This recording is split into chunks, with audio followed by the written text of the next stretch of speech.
DJ Kanchan Raj Muzaffarpur. Mix by Ranjeet Yadav. आगे सोना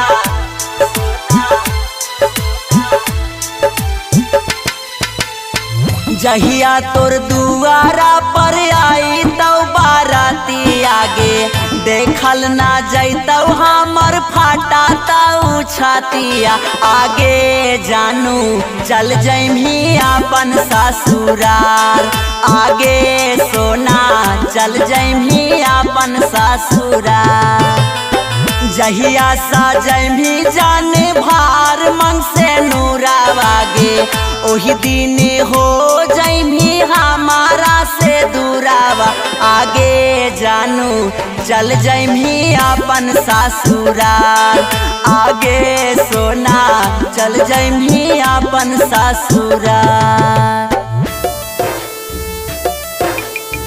चल Jamie अपन ससुराल आगे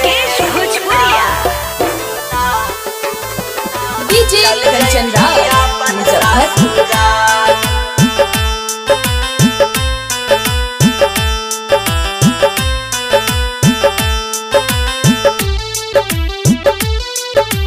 भोलेनाथ रिकॉर्डिंग स्टूडियो करियातपुर। सुना होतई गाली हमर लागतई ना मानावागे हर घड़ी रहतई तोरे पर ध्यानावा आगे सोना चल जैमी अपन ससुराल आगे जानू चल जैमी अपन ससुराल सहजल सपनवा हमर हो जीतई बेकार गे चढ़िए के डोली भोरे हो जिमी फरार आगे जानू चल जैमी अपन ससुराल आगे सोना चल जैमी अपन ससुराल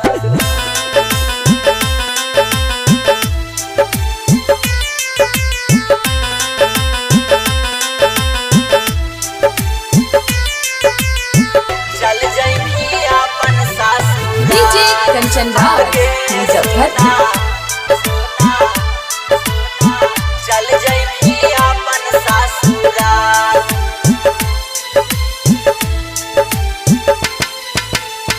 जागी जागी कटतई हमर रातिया से भोरावागे तोरे लागिरतई अरुण छैला के लोरावा आगे जानू चल जैमी अपन ससुराल आगे सोना चल जैमी अपन ससुराल हंसी खुशी जाके अपन घरावा बसाई हागे बतिया धर्मेंद्र के कुछो ना बताई हा आगे जानू चल जइहा अपन ससुराल आगे सोना चल जइहा अपन ससुराल।